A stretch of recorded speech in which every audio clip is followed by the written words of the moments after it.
Hey, I'm Kerry Grinkmeyer. I'm the host of the Best of Us Investors, and I'm down in on the Panhandle, the Emerald Coast of Florida.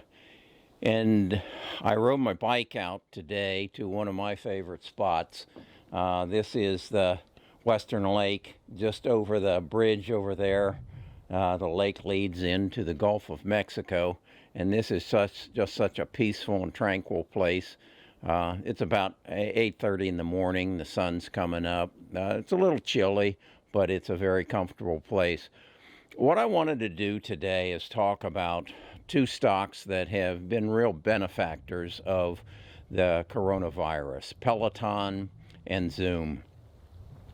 Two stocks that were okay, but nothing really happened to them until after the coronavirus and the quarantining of people and people holding up, and they skyrocketed. So I guess every Thursday I try to do a video. If I have $10,000, would I invest it in one of two stocks? And as I say today, it'll be Peloton and Zoom. Let's talk about Peloton first of all. It's one I'm very familiar with. This is my bike. I ride it competitively. I've ridden it in a couple of the Senior Olympics competitions, and I ride it on the streets of Birmingham and the country roads. But in the winter, I go to spinning classes. In fact, I guess I've been doing it for now 15 years of spinning, and as a result, I understand the Peloton proposition extremely well. And I'm looking at it and saying, is this a stock that is going to sustain after the pandemic is put to bed and people get back out? As I say, I went to the gym for at least 3 days a week for 15 years, and then in March, that all came to an end. So the question is, $2,500, $3,000 for a stationary bike, and it has basically this a concept just similar to Zoom, that you connect with a screen in front of your bike and you participate in a spinning class. Is that the same? No, I don't think it is. When I went spinning, I would go and you interacted with the people, you interacted with the instructor. She would give a shout out to you, and you'd give a thumbs up, and you made friends there. And in fact, as I look back at it, most of the friends I have in the community of Birmingham came from my experience at the gym. And now that hasn't happened for, 8 months. So when the pandemic is gone, are people going to go back to the gym, or will they stay with the Peloton, or will the Peloton become something similar to the treadmill that used to be in my basement, the universal weightlifting that used to be in my basement, or the Nordica machine that used to be in my basement? And all have found their way to Craigslist. Will the Peloton go in that same direction? I don't know, but I don't think I want to bet on it. I don't think I want to put $10,000 of my money into Peloton with the understanding that I believe most people want to get back to the gym.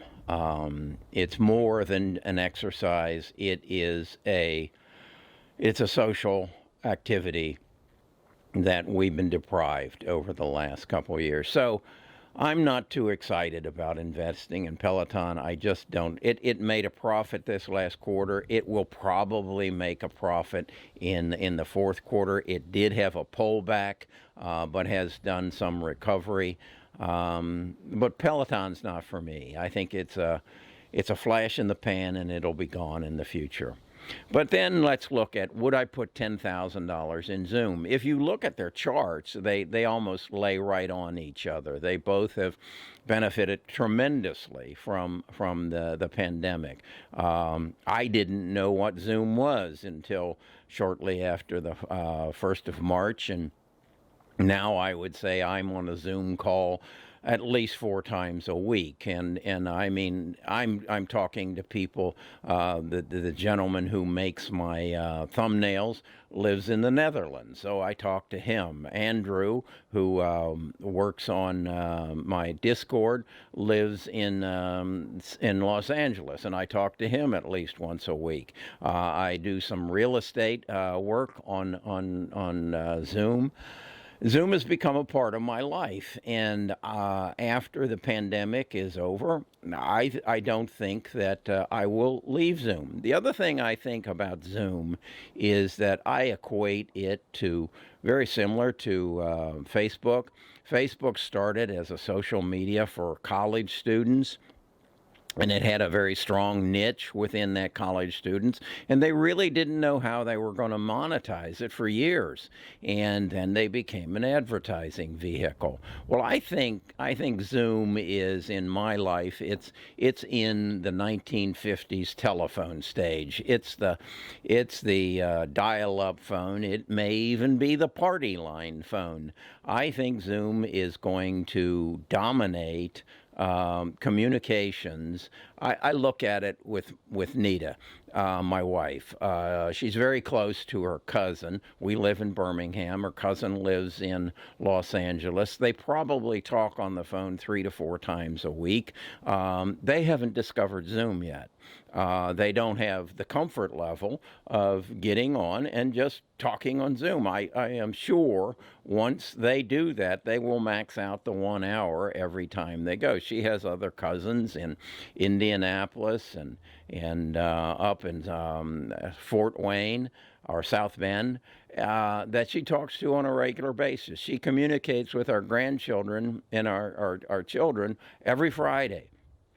She has yet to figure out that, and I haven't really shared with her, I guess, that she could have a community conversation with all of them on Zoom every Friday rather than texting to them and chatting that way. So I look at Zoom Zoom and say that's a company in its infancy. What I don't know is when Facebook, Google, and who's the other one?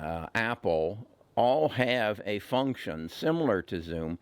When they're going to say, "Okay, Zoom, thank you for breaking the ground. We want to come in and take this over." You can see on Google and on Facebook they have the same function. They just aren't out promoting it and making it into something that they want to make a major part of their portfolio. So will Zoom be bought by somebody? Probably, but I think it's a good bet. Will I buy it right now? Probably not. And why, Carrie? Why wouldn't you buy it right? I want to buy other things.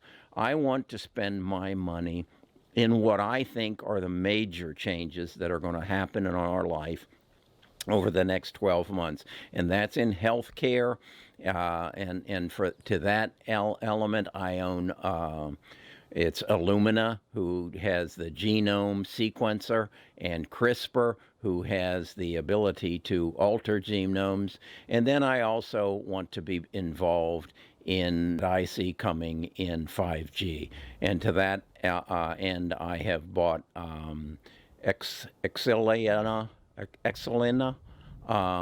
and they are putting artificial intelligence into chips that are going to be in my house and in my refrigerator and part of my smart home.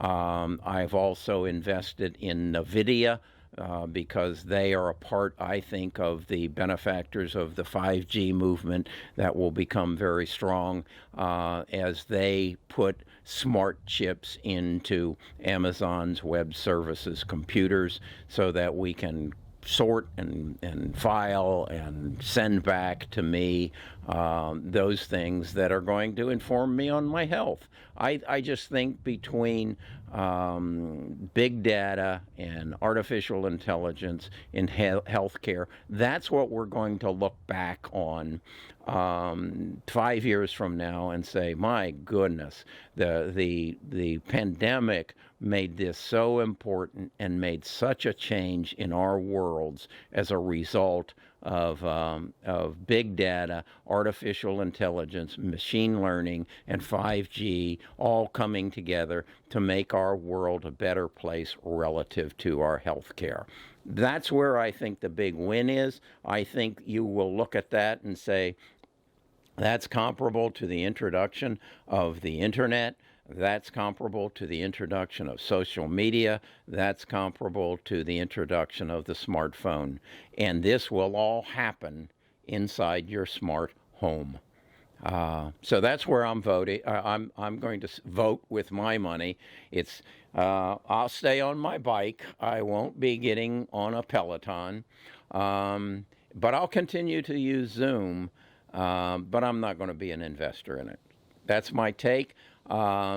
This is the kind of video I like to do. I like to share my life with you. I like to share my wisdom with you. And I like to share my insights of the future. If you want to be a part of that, go to bestofusinvestors.com. Sign up there. We're building a new website. Going to make it something that you might be interested in spending some time on. But when you're there, sign up for my morning letter. I send out a morning letter every morning where I share what my insights are for the day. And then I also want you to go to our Discord, and that's where we discuss some of these things more in depth. We have 60,000 subscribers, and we have about 6,000 of those who come to the Discord, and we talk about things like this and share our ideas because, again, we have three goals. One is to help you make better investment decisions. Two, help you keep more of what you make through understanding of our tax code. And three, to create family wealth. And our goal is each of us to accumulate $24 million as a couple before we pass away that we can pass on to our heirs and make a difference in this world that we had this short visit on. So thank you, and join our club and be a part of it. I got a bike ride in front of me, and it looks like I got another beautiful day on the Emerald Coast. I'm going to go and look at a house today. Nita and I are going to buy a place down here, and I'm going to share with you some of my insights into real estate and investing in this beautiful community.